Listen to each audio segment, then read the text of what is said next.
মানুষের মনের মধ্যে একটা সম্পর্ক রয়েছে। সেই একই সম্পর্ক রয়েছে সুযোগ আর প্রয়াসের মধ্যে। মানুষ বলে, যদি আমি একটু ধন লাভ করি তাহলে আমি কিছু করতে পারি। ধন বলে, যদি তুই কিছু করিস তবে তোর কাছে আমি আসব। মানুষ বলে, আমি কোনো সুযোগ পেলে তবেই তো চেষ্টা করব। আর সুযোগ বলে, তুই প্রয়াস কর তবেই তো আমি দেখা দেব। সবসময় জীবনে সেই কামনা করবেন না যা আপনি অন্য কারোর থেকে বা এই সংসারের থেকে নিয়তির সাহায্যে পেতে পারেন। মনোসংযোগ করুন নিজের কর্মের ওপর। মনোসংযোগ করুন তার ওপর যা আপনার হাতে আছে। অনবরত চেষ্টা করুন, না কোনো আশা করে, না কোনো আকাঙ্ক্ষা নিয়ে। আর তারপর এই জীবনকে দেখুন, সে সফলতা হোক বা সুখ, সে ধন হোক বা হোক সুযোগ, সব নিজে থেকেই আপনার কাছে আসবে। রাধা রাধা। এই ডাল দেখুন, এই সুন্দর পুষ্প দেখুন। এই ডালের সৌন্দর্য হলো এই পুষ্প, আর এই পুষ্পের মেরুদণ্ড হলো এই ডাল। এবার কল্পনা করুন, যদি এই ডাল থেকে এই পুষ্পকে ছিঁড়ে নেওয়া হয়, তাহলে আপনি যাই করুন না কেন পুনরায় জোড়া লাগাতে পারবেন না। এবার যদি এটা আমাদের জীবনে হয়, আমাদের মানুষের, আমরা যদি কিছু পাই তাহলে সেটা সুরক্ষিত রাখি, আর যদি সেটা হারিয়ে ফেলি তাহলে দুঃখে জর্জরিত হই। এবার ফিরে আসি প্রকৃতির কথায়। দেখা যাক প্রকৃতি আমাদের কি শেখায়।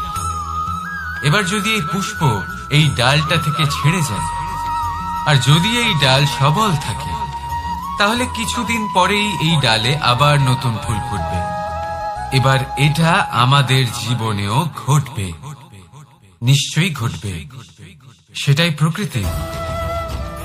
সেই জন্য জীবনে আপনি যা হারিয়েছেন সেটার বিষয় না ভেবে, যা ফেলে এসেছেন তার বিষয় না চিন্তা করে, ভবিষ্যতে যা আপনি যত্ন করে রাখতে পারবেন, সাবধানে রাখতে পারবেন, সেগুলির প্রতি একাগ্র হন। বিশ্বাস করুন, এই মনরূপী ডালের ওপর সুখের ফুল সব সময় ফুটবে। রাধা রাধা। আপনি কখনো কোনো ইঁদুর দেখেছেন? তার সবসময় কিছু না কিছু চাই, ঠোকরাতে থাকে সারা দিন সারা রাত। কখনো আপনার রান্নাঘর থেকে কিছু নেবে, তো কখনো ভাড়ার ঘর থেকে কিছু নেবে। কখনো আপনার জামা ছিঁড়বে, কিছু তুলে নিজের গর্তে নিয়ে চলে যাবে।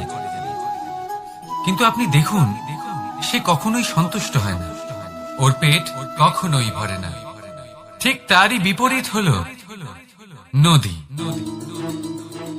কারোর থেকে কিছুই নেয় না, শুধুই দান করে। নিজের জল এই প্রকৃতিকে বিলিয়ে দেয়, এই ধরাকে ভিজিয়ে বয়ে চলে, এই প্রকৃতিকে একটা নতুন জন্ম দেয়। আর এই নদী যে সব সময় শুধুমাত্র দান করে, আপনি দেখবেন এই নদী কখনোই খালি হয়ে যায় না। এটা থেকে আপনি কি শিখলেন? যে সব সময় ছিনিয়ে খায়, সে সব সময় অভুক্তই থাকে। যে ব্যক্তি সব সময় সবাইকে দান করে, তাকে এই ক্ষুধা কখনোই জ্বালায় না। যে ইঁদুর যে সবসময় ছিনিয়ে খায়, একলা হয়ে যায়, তার শত্রু তৈরি হয়। সেখানেই নদী যে সবসময় সবাইকে দান করে, তাকে মানুষ মা ভেবে তার পুজো করে। তাই ছিনিয়ে নয়, দান করাতে বিশ্বাস রাখুন। আর আসুন আমার সাথে ভালোবেসে বলুন, রাধা রাধা। ভাগ্য, কত সুন্দর শব্দ এই ভাগ্য। কিন্তু যতটা সুন্দর, ঠিক ততটাই রহস্যময় এই শব্দ। কখন কি হবে কেউ জানে না। লোকে বলে যে ভাগ্যে যা লেখা আছে তার চেয়ে বেশি কিছুই পাওয়া যায় না, তার চেয়ে কমও কিছুই পাওয়া যায় না। নিয়তির যা রচনা তা কখনো মোছা যায় না।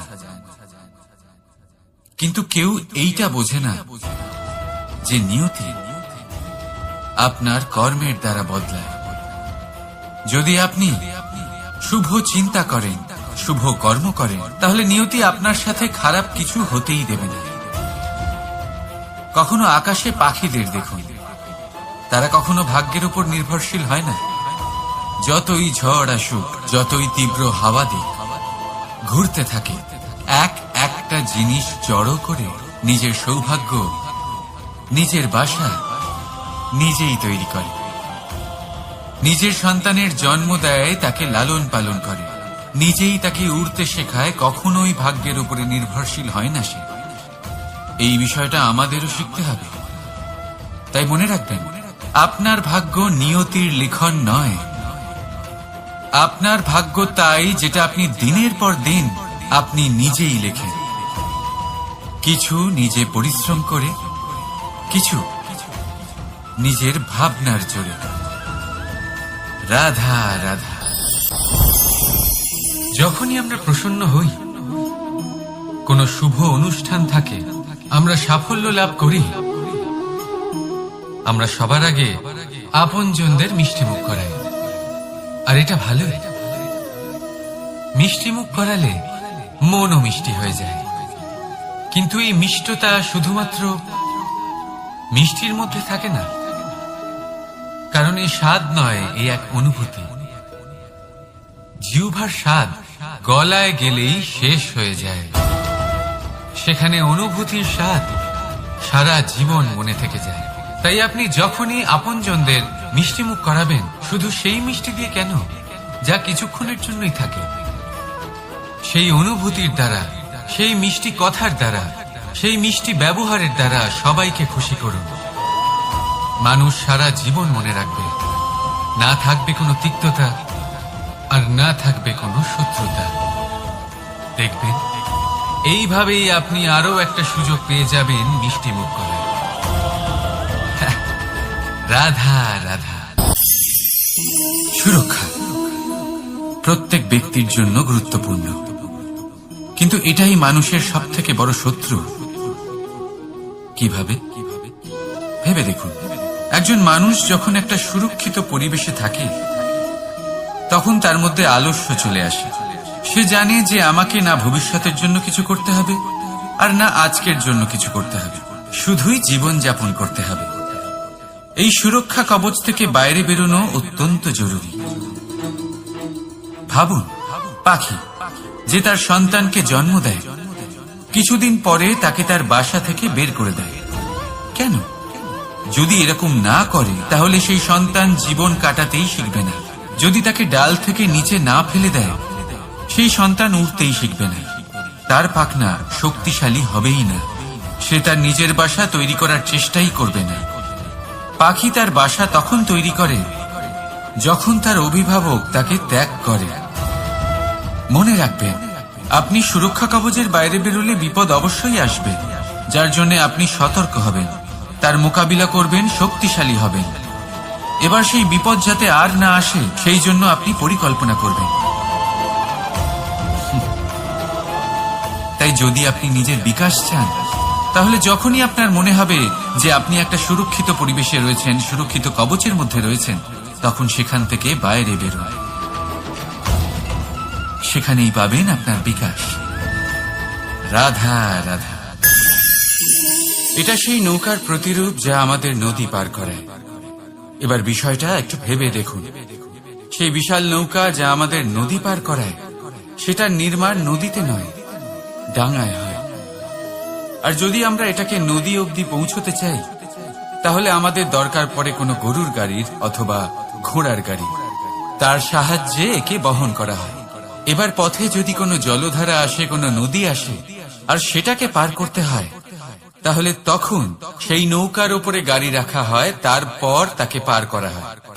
অর্থাৎ এই যাত্রা দুজনের সংযোগ ছাড়া সম্পূর্ণ হতেই পারবে না। সেই জন্যই এই প্রবাদ আছে, কখনো নৌকা তো কখনো গাড়ি। আমাদের সম্পর্কের মধ্যে অতি আবশ্যক, আমাদের সম্পর্কের মধ্যে অত্যন্ত গুরুত্বপূর্ণ হল সংযোগ। সবসময় একসাথে চলা, সংযোগ স্থাপন করা, সবসময় সুখী থাকবেন। রাধা রাধা। কোন ব্যক্তির ব্যক্তিত্ব কিভাবে তৈরি হয়? আপনার কি মনে হয় যে ব্যক্তি জন্ম থেকে তার স্বভাব নিয়ে জন্মায়, নাকি আপনার মনে হয় যে এই প্রকৃতি ব্যক্তির জন্য তার নিয়তি রচনা করে? না, এরকম একেবারেই হয় না। আমি আপনাকে বোঝাচ্ছি। যখনই বৃষ্টি পড়ে কোনো বিন্দুর দিকে দেখবেন, এবার এই বিন্দু যেখানে পড়ছে তার উপরে নির্ভর করছে তারপর কি হবে। যদি এই বিন্দু পড়ে কোনো ক্ষেতের উপরে, তাহলে কোনো নতুন ফসলের জন্ম দেবে। যদি সে গরম কড়াইতে পড়ে, তাহলে বাষ্পীত হবে। যদি সে কোনো সাপের মুখের ভেতরে পড়ে, তাহলে বিষ তৈরি হবে। ঝিনুকের ভেতরে পড়লে মুক্ত তৈরি হবে। যদি কোনো পাতার উপরে পড়ে, তাহলে শিশির তৈরি হবে। একই বিন্দু, কিন্তু তার সঙ্গত তার ভবিষ্যৎ এবং ব্যক্তিত্ব নির্ধারণ করবে। এবার এটা তো শুধুমাত্র এক বিন্দু, তার কাজ হলো শুধুমাত্র পড়া। কোথায় সেটা সেও নির্ধারণ করতে পারে না। কিন্তু আপনি হলেন মানুষ। আপনি বাছাই করতে পারবেন যে আপনার সঙ্গী কারা হবে, কাদের সাথে আপনি মেলামেশা করে বড় হবেন। তাই তা ভালোভাবে করি, কারণ এই নির্বাচন আপনার হাতে, কারণ এই জীবন আপনার, ভবিষ্যৎ আপনার। এবার আপনি মহান হতে চান কি না, তার নির্ণয় আপনাকেই করতে হবে। আসুন আমার সাথে ভালোবেসে বলুন, রাধা রাধা। মানুষের কত রকম অনুভূতি হয়, কিন্তু সে সেটাই করে যেটা সে আজ অব্দি করে এসেছে, আর এটাই তার সব থেকে বড় ভুল। আপনাকে যদি উদাহরণ দিই, তাহলে একটা গোয়ালা যে ছোটবেলা থেকে একটাই কাজ করেছে, গরুকে চড়িয়েছে, দুধ বের করেছে, সে সারা জীবন সেটাই পাবে, শুধু দুধ। কিন্তু ভেবে দেখুন, যখন এই দুধ কোনো ময়রার কাছে যায়, তখন সে সেটা দিয়ে মালপোয়া বানায়, মাখন বানায়, বিভিন্ন রকমের সুস্বাদু মিষ্টি বানায়, ঘি বানায়। সে বড় কিছু করে, তার বদলে সে বড় কিছু পায়।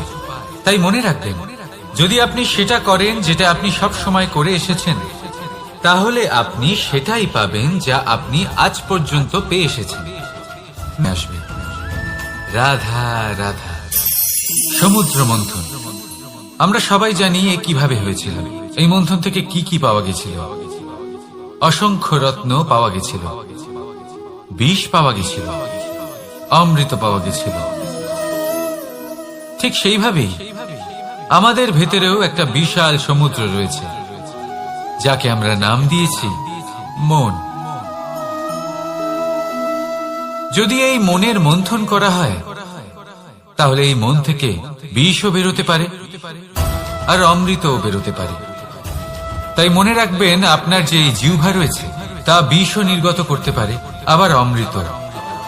খারাপ কিছুও করতে পারে, যদিও আপনার মনস্কামনা খারাপ নাও হয়। তাই সবসময় যখন আপনার মুখ থেকে শব্দ উচ্চারণ করবেন, এই মনের মন্থন করে তা করুন। আর আমার সাথে ভালোবেসে বলুন, রাধা রাধা। পাদুকা, খড়ম আমাদের জীবনে কতটা গুরুত্বপূর্ণ হয়। যখনই আমরা এটা পায়ে পরে হাঁটি, এটা আমাদের রক্ষা করে কাঁটা থেকে, ছোট পাথর থেকে। এটা আমাদের সুরক্ষিত রাখে। কিন্তু যদি এটাকেই আমরা অন্য দৃষ্টিভঙ্গি দিয়ে দেখি, তাহলে এই পাদুকার জন্যই হাঁটার সময় পেছন থেকে আমাদের পায়ে কাদা লেগে যায়। এরকম মানুষও আমাদের জীবনে থাকে, যে থাকে তো আমাদের সাথেই, কিন্তু এরাই আমাদের পিঠ পিছে কাদা ছড়ে। এবার হাঁটার সময় যখন আপনার পায়ে কাদা লাগে আপনার পাদুকার জন্য, আপনার নজর সেদিকে থাকে না, আপনার নজর থাকে সামনের দিকে, কারণ সেটাই আপনার লক্ষ্য, সেটাই আপনার পথ, আর সেটাই আপনার করা উচিত। তাই মনে রাখবেন, আপনার পা ধরে সেই টানতে পারে যে আপনার পেছনে রয়েছে, আর আপনার নজর সেখানে নয়। সবসময় সামনে নিজের লক্ষ্যে থাকা উচিত। প্রতি মুহূর্তে নিজের লক্ষ্যের দিকে তাকিয়ে থাকুন, সবসময় জীবনের সামনে এগোতে থাকুন। আর রাধা রাধা।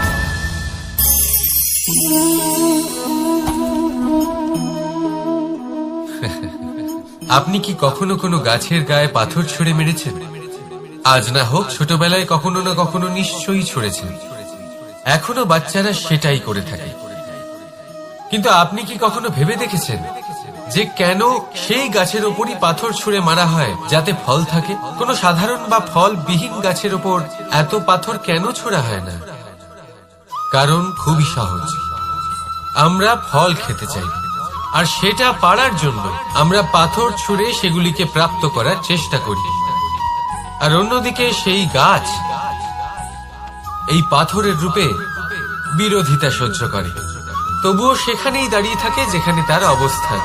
সেই ফল আমাদের দিতে থাকে যা সর্বদা আমাদের দিয়ে এসেছে, আর সেই জন্যই সে আমাদের কাছে মূল্যবান। তাই মনে রাখবেন, আপনার জীবনেও এরকম অনেক মানুষ আসবেন বা হয়তো এখনই আছে যারা আপনার বিরোধিতা করেন, যারা আপনার জীবনে সংকট ডেকে আনেন, আপনাকে দোষারোপ করেন, কিন্তু আপনার নজর সেদিকে থাকা উচিত নয়। তাই একটা গুরুত্বপূর্ণ সত্য সবসময় মনে রাখবেন, সেই গাছের ওপরেই পাথর এসে পড়ে যে ফল ধারণ করে, যে মূল্যবান হয়। রাধা রাধা। আপনি এটা দেখতে পাচ্ছেন? আপনি নিশ্চয়ই ভাবছেন এটা জট কি করে বাঁধল। তার কারণ এই হলো, আমি এই সুতো ঠিক করে গুছিয়ে রাখতে পারি না। এটার দুটো দিক একসাথে জড়িয়ে গেছে, আস্তে আস্তে পুরোটা জড়িয়ে গেল, আর তারপর দেখুন এমন একটা জট পেকে আছে যে আমি কিছুতেই বুঝতে পারছি না এটাকে খুলবো কিভাবে। তাই মনে রাখবেন, যদি কোনো লম্বা সুতোকে ঠিক করে গুছিয়ে না রাখেন তাহলে সেটা জড়িয়ে যাবে। এইভাবেই আমাদের জীবনে আমাদের জিহ্বা, আমাদের কথা, যদি এই জিহ্বা আপনারা সামলে না রাখতে পারেন তাহলে শুধুমাত্র কষ্ট পাবেন। তাই নিজের শব্দ এর উপরে নিয়ন্ত্রণ রাখুন, সর্বদাই ভালো হবে। আর আসুন আমার সাথে ভালোবেসে বলুন, রাধা রাধা। এটা দেখতে পাচ্ছেন? আপনি নিশ্চয়ই জানেন এটা কি। এটা বড়ই বিচিত্র এক বস্তু। এটা হলো কয়লা। আমি একে বিচিত্র এই কারণে বলছি, ভেবে দেখুন, যদি এটা গরম হয় আর আপনি এটাকে ধরে ফেলেন, এটা আপনার হাত পুড়িয়ে ফেলবে। আর যদি এটা ঠান্ডা হয় আর আপনি এটা ধরেন, তাহলে এটা আপনার হাতে কালি লাগিয়ে দেবে। অর্থাৎ যে কোনো পরিস্থিতিতেই, যে কোনো রূপেই থাকুক না কেন, গরম হোক অথবা ঠান্ডা, এটা কোনো না কোনো ভাবে আপনার ক্ষতি অবশ্যই করবে। এরকমই হয় খারাপ মানুষজন, বদ সঙ্গ, ঠিক কয়লার মতো। আপনি যদি কিছু নাও করেন, যাই হয়ে যাক, এরা যদি আপনার কাছে থাকে তাহলে কোনো না কোনো ভাবে জীবনে আপনার কোনো না কোনো ক্ষতি অবশ্যই হবে। তাই নিজের জীবনে সবসময় সঙ্গতের নির্ণয় অত্যন্ত ভেবেচিন্তে করবেন। রাধা রাধা। মানুষ কতটা শক্তিশালী হয়, তার কতটা সামর্থ্য রয়েছে, সে কতটা প্রতিভাশালী হয়, এটা হয়তো বলার কোনো দরকারই নেই। আজকের দিনে সবাই জানে যে মানুষ কি না করতে পারে। মানুষ চাইলে সবকিছু করতে পারে। মানুষ যদি চায় মাছের মতো জলে সাঁতার কাটতে পারে। মানুষ যদি চায় হিমালয়ের মাথা নত করতে পারে। মানুষ যদি চায় সমুদ্র থেকে মুক্ত সংগ্রহ করতে পারে। মানুষ যদি চায় তাহলে আকাশের পাখির মতো বিচরণ করতে পারে। মানুষ চাইলে সব কিছু পেতে পারে। সে জ্ঞান, সম্পত্তি, পরিবার, সাফল্য, সবকিছু। যদি কিছু থাকে যেটা সে গ্রহণ করতে চায় না,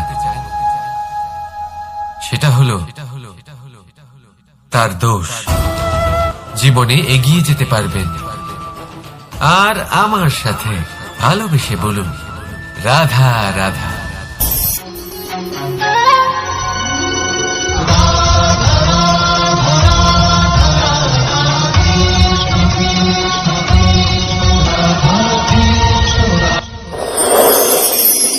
মানুষের জীবনে তিনটি গুণ অত্যন্ত প্রয়োজনীয়: শ্রদ্ধা, বিনম্রতা, যোগ্যতা। যদি জ্ঞান লাভ করতে চান তাহলে শ্রদ্ধার প্রয়োজন, যদি মান লাভ করতে চান তাহলে স্বভাবে বিনম্র হওয়া প্রয়োজন, আর যদি মনোবাঞ্ছিত স্থান লাভ করতে চান তাহলে যোগ্যতার প্রয়োজন। বিষয়টা সহজ। শ্রদ্ধা আপনাকে জ্ঞান দেবে, নম্রতা আপনাকে মান, আর যোগ্যতা উচিত স্থান দেবে। কিন্তু যদি আপনি এই তিনটি গুণ সম্মিলিত করেন তাহলে এমন কিছু লাভ করবেন যা এই সব কিছুর থেকে অনেক ঊর্ধ্বে। সম্মান। আর এ হলো সেই সম্মান যা প্রত্যেক মানুষের নিজের জীবনে লাভ করতে চেষ্টা করা উচিত, কারণ এই হলো সেই সম্মান যার কারণে আপনি চলে যাওয়ার পরেও এই সংসার আপনাকে ভালোবাসবে আর মনে রাখবে। আসুন আমার সাথে ভালোবেসে বলুন, রাধা রাধা। জীবনে গতি অত্যন্ত গুরুত্বপূর্ণ, মতিও হলো গুরুত্বপূর্ণ, এবং তার থেকেও বেশি গুরুত্বপূর্ণ হলো সঙ্গতি। একটা জলের ফোঁটা, তার মধ্যে গতি থাকে, প্রকৃতির মধ্যে তা লাভ করার ইচ্ছে নিহিত থাকে, কিন্তু এই যে সঙ্গতি তা নির্ধারিত করে যে এই জলের ফোঁটা ঝিনুকের মুখে পড়ে মুক্ততে পরিণত হবে নাকি বিষাক্ত সাপের মুখে পড়ে বিষে পরিণত হবে।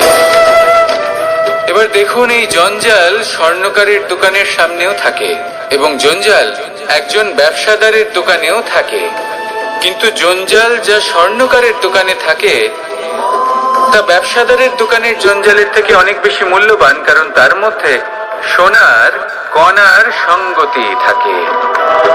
সেই জন্য জীবনে সঙ্গতির উপর বিশেষ গুরুত্ব দেবেন। যেমন সঙ্গতি তেমনই আপনি হবেন। আসুন আমার সাথে ভালোবেসে বলুন, রাধা রাধা। প্রত্যেক প্রাণী ভালোভাবে জীবন যাপন করতে চান, এটা তাদের স্বভাবে আছে এবং ভাবাটা অনুচিত নয়। কিন্তু একটা ভালো জীবনের গুরুত্বপূর্ণ অংশ কোনটা?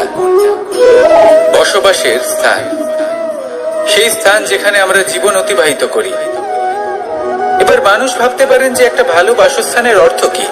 সেই স্থান যেখানে সহজে জল পাওয়া যায়, যেখানে শুদ্ধ বায়ু পাওয়া যায়, যেখানে আনাজ উৎপন্ন হয়।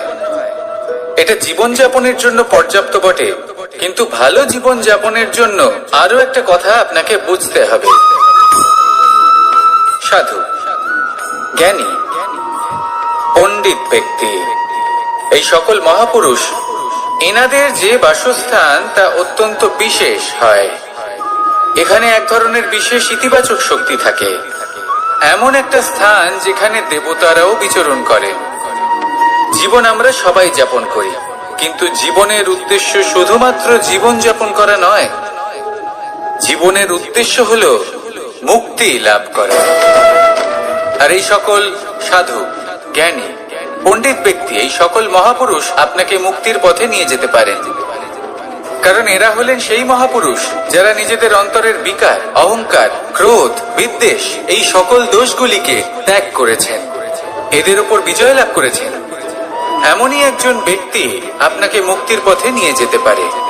প্রয়োজন হলো শুধুই এনাদের চিনতে পারা, এদের কথা বুঝতে পারা এবং এদের দেখানো পথে চলা। যদি আপনি এটা করতে পারেন তাহলে এই মন প্রফুল্ল হয়ে বলবে, রাধা রাধা। আমি এখানে একা এই বনে বসে আছি, বাঁশি বাজাচ্ছি। কার জন্য?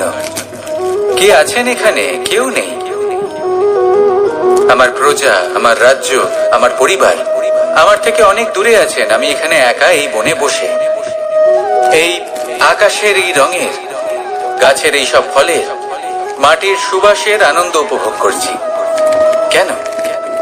আমি হলাম দ্বারকাধীশ। এমন কি রাজকীয় বা ভৌতিক সুখ রয়েছে যে আমি ওখানে পেতে পারি না? সবকিছুই পেতে পারি, তাও এখানে বনে একা বসে আছি। কোন সুখ খুঁজে চলেছি? একা থাকার সুখ। আমরা প্রত্যেকদিন অনেক মানুষের সাথে, চিন্তাধারার সাথে, কর্মের সাথে, পরিস্থিতির সাথে, সুখ দুঃখের দ্বারা বেষ্টিত থাকি। জীবনের এই চক্রে আমরা জড়িয়ে পড়তে থাকি। যতই আমরা এই সমস্যার সমাধান করি আমরা ততই এতে জড়িয়ে পড়ি। আমরা এতটাই জড়িয়ে পড়ি যে যখন আমরা আয়নায় নিজেদের দেখি তখন আমরা নিজেদের চিনতেই পারি না। এমন মনে হয় যেন আমরা নিজেদের হারিয়ে ফেলেছি। সেই জন্য প্রত্যেক দিন আপনি কিছু সময় নিজের সাথে কাটান একান্তে। এটা অত্যন্ত আবশ্যক। নিজের অস্তিত্বের গভীরে গিয়ে দেখতে শিখুন, নিজেকে বুঝুন। অদ্ভুত শান্তির অনুভূতি হবে। যেমন এই বায়ু, এই বৃক্ষ, এই পুষ্প, এই নিসর্গ, এদের মতো আপনিও কখনো একলা হতে শিখুন। কখনো নিসর্গের একটা অংশ হয়ে দেখুন। এই মন প্রসন্ন হয়ে বলবে, রাধা রাধা। ওমাই কি, আমি কখন থেকে এখানে অপেক্ষা করছি, হাত পেতে দাঁড়িয়ে রয়েছি যাতে একটা ফল আমার হাতে এসে পড়ে এবং সেটা আমি খেতে পারি। কখন থেকে অপেক্ষা করছি কিন্তু সেটা হচ্ছেই না। এবার আপনি বলবেন যে এসব কি বলছি, এ কি অদ্ভুত কথা বলছি। যদি ফল খেতে হয় তাহলে আমাকে বৃক্ষে চড়তে হবে, ফলের কাছে পৌঁছতে হবে, তবেই তো ফল পাবো। এবারে এটা অত্যন্ত সহজ ব্যাপার, কিন্তু এই বিষয়টা আপনি নিজের জীবনের প্রসঙ্গে ভেবে দেখুন। লক্ষ্য কোথায় আছে আপনি জানেন, সেই লক্ষ্যে পৌঁছানোর পথ কি সেটাও আপনি জানেন, সেই পথে চলার ক্ষমতাও আপনার রয়েছে, কিন্তু তাও আপনি নিজের লক্ষ্য লাভ করতে পারছেন না। কেন? কারণ আপনি অপেক্ষা করছেন যে লক্ষ্য আপনার সামনে চলে আসবে, কিন্তু তা হয় না। লক্ষ্য সে যাই হোক না কেন, ধন হোক, প্রেম হোক, কোনো সম্মান হোক বা মোক্ষ হোক, যদি আপনি তার দিকে অগ্রসর না হন তাহলে ফল প্রাপ্তি অসম্ভব ব্যাপার, তা কোনোদিনই হবে না। সেই জন্য আপনার চোখের সামনে আপনি যদি নিজের লক্ষ্যকে দেখতে পান তাহলে উঠুন এবং সেই দিকে অগ্রসর হতে শুরু করুন। নিজের অন্তরের সকল অশুভ গুণ দূর করুন, অলসতা ত্যাগ করুন, অজ্ঞানতা ত্যাগ করে দিন এবং চলতে থাকুন। অবশ্যই মনোবাঞ্ছিত ফল লাভ করতে পারবেন। মনে রাখবেন, চলতে থাকলে তবেই লক্ষ্য প্রাপ্তি হবে। অপেক্ষার দ্বারা শুধুমাত্র মৃত্যু লাভ হবে। আসুন আমার সাথে ভালোবেসে বলুন, রাধা রাধা।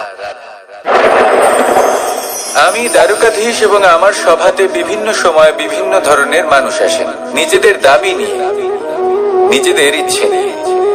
কখনো কেউ ভোজন চান, আবার কখনো কেউ ওষুধ, কখনো কেউ বস্তু চান, কেউ আবার চান বস্ত্র। কারোর জ্ঞান চাই, কারোর ধন চাই, আবার কারোর বাসস্থান। অনেক সময় আমি এই অনুরোধ, এই ইচ্ছে পূর্ণ করি না। এবার আপনি এটা ভাবতেই পারেন যে কৃষ্ণ তো তাহলে লোভী, ওর কাছে তো সবকিছুই রয়েছে, তারপরেও সে নিজের প্রজার ইচ্ছে পূর্ণ করে না, তাদের সমস্যাগুলি বুঝতে পারে না, তাদের সুখ স্বাচ্ছন্দ্য প্রদান করে না। আসল সত্য হলো এটাই যে কোনো সবল ব্যক্তি, যে কোনো গৃহস্থ ব্যক্তি যে কাজ করতে সক্ষম, তার পরিশ্রম দ্বারাই নিজের প্রয়োজনগুলি এবং ইচ্ছেগুলি পূরণ করা উচিত। এটা অত্যন্ত প্রয়োজনীয়। আর এগুলো তিনি করতে পারেন শিল্প, ব্যবসা, আচরণ অথবা জ্ঞানের ভিত্তিতে। এই পথে চলতে হবে, পরিশ্রম করতে হবে, তবেই সে কিছু অর্জন করতে পারবে। এবার এমন কোন ব্যক্তি যার এই সব কিছুতে কোনো রুচি নেই, যে কিছুই করতে চায় না, সে কিছুই অর্জন করতে পারবে না। এবার এরকম কোন ব্যক্তিকে যদি আমি কোনো বস্তু প্রদান করি তাহলে কি হবে? সে পরাধীন হয়ে যাবে, আর সেটা উচিত হবে না। তাহলে কি করা উচিত? তাকে পথ দেখানো, তাকে বোঝাতে হবে যে কোন পথে চলে তুমি নিজের লক্ষ্য প্রাপ্ত করতে পারবে। শিল্প, জ্ঞান, আচরণ এবং ব্যবসা, এই পথে কিভাবে চলে সেটা শেখাতে হবে। আর আমি সেটাই করি। তার ফলে কি হয়? ব্যক্তি স্বাধীন হয়ে যায়। সংসারে সে যা চাইবে তাই প্রাপ্ত করতে পারবে, কখনো কারোর থেকে কিছু চাইবার প্রয়োজন পড়বেই না। এই কথাটা সবসময় মনে রাখবেন। যখনই দান করবেন তা ভাবনা চিন্তা করে এমন ভাবে দান করবেন যাতে সামনের ব্যক্তি স্বাধীন হতে পারেন, পরাধীন নয়। আসুন আমার সাথে ভালোবেসে বলুন রাধা রাধা করতে শিখুন। পাণ্ডব পাণ্ডবরা বন থেকে এসেছিলেন। ওনাদের কাছে না কোনো ধন ছিল, না কোনো সম্পদ, না বিদ্যা। নিজের পরিশ্রমের দ্বারা ওনারা বিদ্যা অর্জন করেছিলেন, আর তার দ্বারাই সম্পদ অর্জন করলেন আর ধনও অর্জন করলেন। এই পাণ্ডব ছিলেন অত্যন্ত কুশল এবং শক্তিশালী। যুধিষ্ঠির নিজের পরিশ্রম দ্বারা এমন জ্ঞান অর্জন করেছিলেন যে এই সংসার ওনাকে ধর্মরাজ যুধিষ্ঠির অভিহিত করেছিল।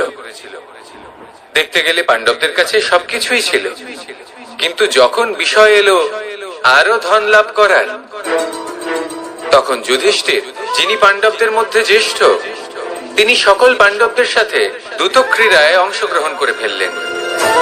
এর ফলে না শুধু ধনলক্ষ্মী, ধর্মলক্ষ্মী, বিবেক লক্ষ্মীকেও হারালেন, আর শুধু তাই নয়, নিজের গৃহলক্ষ্মী দ্রৌপদীকেও হারিয়ে ফেললেন। এর কারণ কি? ভুলে গেলেন খুব সহজ একটা কথা, এই সংসারে সম্মান এবং সাফল্য দুটোই পরিশ্রমের দ্বারা লাভ করতে হয়। কিন্তু দ্যুতক্রীড়ার এই খেলা আমাদের ভাগ্যের উপর নির্ভরশীল। এই সংসারে দুটি পথ রয়েছে। একটা পথ যেখানে কর্ম এবং পরিশ্রমের দ্বারা আপনি নিজের পথ নিজেই রচনা করতে পারবেন, আর দ্বিতীয় পথ হলো যেখানে এই ভাগ্য এক মুহূর্তে আপনাকে শিখরেও পৌঁছে দিতে পারে, আবার ধূলিসাৎ করে দিতে পারে। আপনি কোন পথ বাছবেন সেই চয়ন আপনারই। আসুন আর আমার সাথে ভালোবেসে বলুন রাধা রাধা। কোনো এক সময়ের ঘটনা এটা। মা এবং বাবা হাটে গিয়েছিলেন, তখন আমি আর দাদা গিয়েছিলাম গরু চড়াতে। আমরা বাড়ি ফিরে এলাম, আর মা সেই সময় একটা কাজ করতেন। যখনই হাটে যেতেন দরজা তালা বন্ধ করে যেতেন। উনি খুব ভালো করে জানতেন যে যদি ওনার এই মাখন চোর সঠিক সময় পৌঁছে যায়, তাহলে এক ফোঁটাও মাখন আর অবশিষ্ট থাকবে না। এবার ঘটনা কিছুটা এরকম হলো যে মা আর বাবা মাঝে মাঝে হাটে যেতেন, তাই মাঝে মাঝে এই দরজা তালা বন্ধ করতে হতো। যখন মা আর বাবা ফিরে এলেন, তখন বাবা ভুলে গিয়েছিলেন যে এই চাবির গোছা থেকে ঠিক কোন চাবিটা দরজার তালা খোলার জন্য উপযোগী। উনি চেষ্টা করতে শুরু করে দিলেন। একটার পর একটা চাবি দিয়ে উনি চেষ্টা করতে থাকলেন, কিন্তু সেই দরজার তালা তো খুলতেই চাইছিল না। ওনার মাথা থেকে ঘাম পড়তে শুরু করলো। তখন মা বললেন যে তালা ভেঙে দেওয়া যাক। মা চলে গেলেন, আর বাবা বললেন না না দাঁড়াও, আর কিছু চাবি বাকি আছে, এটা হয়তো খুলতে পারবো। মা হাতুড়ি নিয়ে চলে এলেন সেই তালা ভাঙার জন্য, আর তখনই বাবা শেষ চাবিটা প্রয়োগ করলেন আর দরজার তালা খুলে গেল। যদি উনি চেষ্টা না করতেন তাহলে এই তালাটাও ভেঙে যেত আর চাবিটাও নষ্ট হয়ে যেত, ঠিক কিনা? এবার এই ঘটনাটা আমি দেখেছিলাম, আর আমার মনে হলো যে কখনো কখনো এই চাবির গোছার মধ্যে থেকে শেষ চাবিটাও কিন্তু জীবনের দরজা খুলে দিতে পারে। সেজন্য আপনি যদি জীবনে সাফল্য লাভ করতে চেষ্টা করেন, নিজের লক্ষ্যে পৌঁছতে চান, তাহলে হার মানবেন না। হয়তো দেখবেন আপনার পরবর্তী প্রচেষ্টা বা এই অন্তিম প্রচেষ্টা আপনাকে সাফল্যের পথে নিয়ে গেল। তাই নিরন্তর প্রচেষ্টা করতে থাকুন, জীবনে সাফল্য লাভ করুন। যজ্ঞের আগুনকে শুভ বলে মনে করা হয়, আর সেখানেই চিতার আগুনকে অশুভ মনে করা হয়। এমনটা কেন হয়? এখানে বিষয়টা হলো লক্ষ্য, বিচার এবং সঙ্গের। যখন আমরা যজ্ঞ করি তখন আমাদের লক্ষ্য কি হয়? পরিবেশকে আরো পবিত্র করে তোলা, ইতিবাচক করে তোলা। আমাদের লক্ষ্য শুভ হয়। তারপরে আসে বিচার। এই পরিস্থিতিতে সেই বিচার হলো অগ্নি। স্ফুলিঙ্গ থেকে তীব্র আকার ধারণ করে সমস্ত কাঠকে পুড়িয়ে দেয় এবং সুগন্ধ ছড়িয়ে দেয়। অর্থাৎ যদি আপনার লক্ষ্য শুভ হয়, তাহলে তা নিজেই শুভ বিচারধারাকে আমন্ত্রণ জানায়। এই শুভ বিচার তখনই আসবে যখন আপনার সংকল্প শুভ হবে। অন্যদিকে হলো চিতার আগুন। এর লক্ষ্য কি? একটা দেহকে পরধামে পৌঁছে দেওয়া। সবার শেষে সবকিছু আপনার উপরে নির্ভরশীল যে আপনি কোনটা চয়ন করতে চান। আপনার লক্ষ্য যদি শুভ হয়, তাহলে আপনার বিচার এবং সঙ্গতি আর তার পরিণাম সবই শুভ হবে। আসুন আর আমার সাথে ভালোবেসে বলুন রাধা রাধা। এই সংসারের প্রত্যেক বস্তুর, প্রত্যেক পরিস্থিতির, প্রত্যেক আবেগের দুটি দিক আছে। এর মধ্যে পার্থক্য করা সম্ভব শুধুমাত্র দৃষ্টিভঙ্গির দ্বারা। যদি কোনো ব্যক্তি পর্বত শিখরে দাঁড়িয়ে থাকেন, তাহলে উনি এটাই দেখতে পাবেন যে এই জলের ধারা সমুদ্রের দিকে বয়ে চলেছে। আরেক ব্যক্তি যিনি সমুদ্রের কাছে দাঁড়িয়ে আছেন, তার এটাই মনে হবে যে এই জলের ধারা সমুদ্রের দিকে আসছে। এখানে বিষয়টা হলো দৃষ্টিভঙ্গির, আর এটাই সময়ের সাথেও হয়ে থাকে। অনেক সময় মানুষ চিন্তিত হয়ে পড়েন, ত্রস্ত হয়ে পড়েন যে তার কাছে হয়তো খুব কম সময় আছে, তাতে তিনি অনেক কিছুই করতে পারবেন না, আর একটু সময় থাকলে খুব ভালো হতো। তিনি এইভাবেও ভাবতে পারেন যে অল্প হলেও সময় বাকি তো রয়েছে, অর্থাৎ যা অবশিষ্ট আছে তাকে সংরক্ষণও করা সম্ভব, তাতে জীবন যাপনও করা সম্ভব। আর এটা নির্ভর করছে আপনার উপর। তাই দৃষ্টিভঙ্গি ইতিবাচক রাখুন। জীবনে দুই ধরনের আবেগ রয়েছে যার কোনো মূল্য নেই। আমার কথার অর্থ এটা নয় যে এদের কোনো গুরুত্ব নেই, গুরুত্ব যথেষ্টই রয়েছে, শুধু এদের জন্য আপনাকে কোনো মূল্য দিতে হয় না। প্রথম আবেগ হলো আনন্দ, প্রসন্নতা। এটা আপনি যে কোনো জায়গায় খুঁজে পেতে পারেন যদি আপনি খুঁজে পেতে চান। আপনি কোনো পুষ্পের সৌন্দর্য দেখে প্রসন্ন হতে পারেন। বায়ুর কারণে যখন একটি বৃক্ষ শিহরিত হয়, সেটা দেখে আপনি প্রসন্ন হতে পারেন। একটা ছোট্ট শিশুর কলরব শুনেও আপনি প্রসন্ন হতে পারেন। একটা ক্রন্দনরত বালককে হাসিয়ে আপনি প্রসন্ন হতে পারেন। সবকিছু আপনার উপর নির্ভরশীল। সেখানে আরেকটি আবেগ হলো দুশ্চিন্তা। মানুষ বড়ই দুশ্চিন্তা করতে থাকে। আজ আমি এই কাজ করেছি, সেই বিষয়ে চিন্তা। আজ আমি এই কাজ করতে পারিনি, সেই বিষয়ে চিন্তা। কাল আমাকে এই কাজ করতে হবে, সেই নিয়ে চিন্তা। আমি কি সেই কাজটা করতে পারবো, সেই বিষয়ে দুশ্চিন্তা। চিন্তা সর্বত্র রয়েছে, যার জন্য মূল্য দিতে হয় না। যত চান আপনি একত্রিত করতে পারেন। একটা গুরুত্বপূর্ণ কথা মনে রাখবেন, প্রসন্নতা জীবনের একটা নতুন সূত্রপাত। সেখানে দুশ্চিন্তা হলো জীবনের চিতার সময়। এবার এই দুটি আবেগ হলো মূল্যহীন, দুটোই আপনার সামনে আছে। কোনটা চয়ন করবেন আপনি, দুশ্চিন্তা নাকি প্রসন্নতা? সিদ্ধান্ত আপনারই। আসুন আর আমার সাথে ভালোবেসে বলুন, রাধা রাধা। ধন, সম্পত্তি, এগুলো আসলে কি? এগুলো শুধু সেই মূল্য যার দ্বারা আমরা কোনো কিছু অর্জন করতে পারি।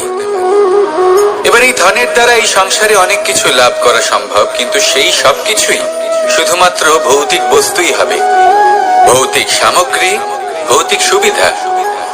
অর্থাৎ আপনার কাছে যতই ধন থাকুক, তা আপনাকে শান্তির ঘুম এনে দিতে পারবে না, আপনাকে জীবনের বাস্তব সুখের অনুভূতি লাভ করাতে পারবে না, কারণ এগুলো ভৌতিক ধন। এই ভৌতিক বস্তুই অর্জন করাতে সক্ষম। বাস্তবিক ধন কি? যদি এই প্রশ্ন আপনার মনে আসে, তাহলে তার উত্তর আমি আপনাকে দেব একটা উদাহরণের মাধ্যমে। কখনো আপনি শুনে থাকবেন যে একজন পিতা আজীবন অনিষ্ট করেন, অনর্থ করেন, খারাপ কাজ করেন শুধু ধন অর্জনের জন্য। তিনি ভাবেন যে আমি ধন অর্জন করব আর নিজের সন্তানকে একটা উজ্জ্বল ভবিষ্যৎ প্রদান করব, একটা সুখ স্বাচ্ছন্দ্যময় জীবন দান করব। এবার সন্তান যখন জন্ম লাভ করে, তখন সে ভাগ্যের জোরে সেই ধন ভোগ করে। যেরকম সে পায়, সেরকমই তার ব্যবহার সে করে।